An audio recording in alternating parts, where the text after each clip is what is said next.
Welcome to today's world. இன்றைக்கி நம்ம சேனலில் ஒரு கட்டிங் வீடியோ தான் பார்க்க போகிறோம். கேபேஜ் எப்படி கட் பண்ணுறதுன்றது தான் இன்றைக்கி ஷூட் பண்ணியிருக்கேன்.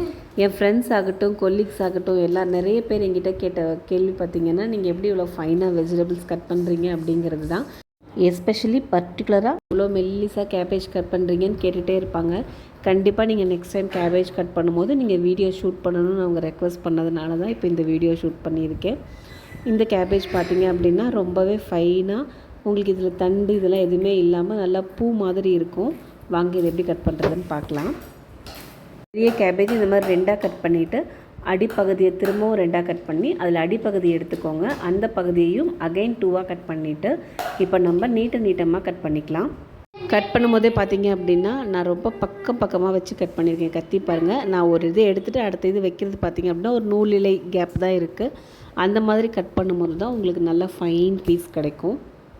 இதை நீங்கள் கட் பண்ணிவிட்டு எடுத்து உதுத்திங்க அப்படின்னாவே நல்லா தூளாக வந்துடும். பாருங்கள், நான் உதிரி காமிக்கிறேன். பார்த்திங்களா, இதில் எதுவுமே உங்களுக்கு பஞ்சஸே இருக்காது, நல்லா பூ மாதிரி இருக்கும். அதே மாதிரி நான் ரிமைனிங் பார்ட்டையும் கட் பண்ணிக்கிறேன். இதை நீங்கள் ஒரே பீட்சா அப்படியே வச்சு கூட அந்த ஹாஃப் அப்படியே ஃபுல்லாக நீட்டமாக கட் பண்ணலாம்.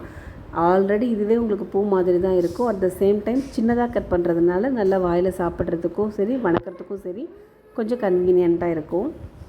ஸோ செகண்ட் பார்ட்டையும் நான் அதே மாதிரியே கட் பண்ணிட்டேன். இப்போ எடுத்து பாருங்கள், உதுத்து விட்ட உடனே அது அப்படியே பூ மாதிரி உதிர்ந்து வருது பாருங்கள்.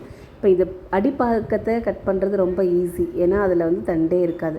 மேல் பாகத்தை எப்படி கட் பண்ணுவோன்ற டவுட் எல்லாருக்குமே இருக்கும். இப்போ நான் இந்த வீடியோவில் காட்டியிருக்கேன் பாருங்கள். சென்டர் தண்டை ஃபஸ்ட்டு கட் பண்ணி ரிமூவ் பண்ணிவிடுங்க. இது நீங்கள் எடுத்துட்டிங்க அப்படின்னாவே அடுத்தடுத்து இருக்கிறது தனித்தனி லேயர் மாதிரியே உங்களுக்கு வந்துடும். ஸோ அந்த லேயரை ஒரு பீஸாக எடுத்திங்க அப்படின்னா அதில் இருக்க தண்டு மட்டும் நம்ம தனியாக கட் பண்ணி எடுத்துடலாம் இந்த மாதிரி. ஸோ தண்டு நீங்கள் எல்லாத்தையுமே எடுத்துட்டிங்க அப்படின்னா இப்போ உங்களுக்கு ரிமைனிங் பூ மட்டும்தான் இருக்கும். ஒன்று மேலே ஒன்று வச்சு இந்த மாதிரி சேர்த்து ஒட்டுக்காக வச்சு அகைன் நீல வாக்கில் அப்படியே கட் பண்ணி எடுத்துக்கலாம். ஸோ நமக்கு முன்னாடி அடிப்பாகம் எப்படி கட் பண்ண கிடச்சிதோ அதே மாதிரியே மேல் பாகமும் கிடச்சிரும்.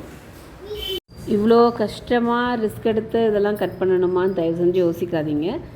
நீங்கள் இப்படி கட் பண்ணி ஒரு தடவை செஞ்சு பாருங்கள், எல்லாருமே விரும்பி சாப்பிடுவாங்க. அந்த தண்டு இருக்காது, நறுக்கு நமக்கு எப்போவுமே முட்டைக்கோஸ் சீக்கிரம் வெந்துடும், அந்த தண்டு வேகாது. அது ரெண்டும் ஈவனாக வேகும்னு சொல்ல முடியாது. பட் இந்த மாதிரி சாப்பிடும்போது இதில் இன்னும் நீங்கள் பருப்பு கொஞ்சம் வேக வச்சு பாசிப்பருப்பு, கடலைப்பருப்புலாம் போட்டு செஞ்சு சாப்பிடும்போது கொஞ்சம் தேங்காய் பூ போட்டு இறக்குனீங்க அப்படின்னா ஃபஸ்ட் கிளாஸாக இருக்கும். ஒரு கல்யாணத்தில் ஹோட்டல்லலாம் போய் சாப்பிட்ற டேஸ்ட்டில் நல்லா அல்டிமேட்டாக இருக்கும். இது பெரிய ரிஸ்க்கெல்லாம் கிடையாது. நீங்கள் தண்டு கட் பண்ணிட்டீங்கன்னா இது கட் பண்ணுறது ரொம்பவே ஈஸி. பாருங்கள், நான் வீடியோவில் காட்டியிருக்க மாதிரி ரிஸ்க்குன்னு நினைக்காதீங்க. கண்டிப்பாக ட்ரை பண்ணி பாருங்கள்.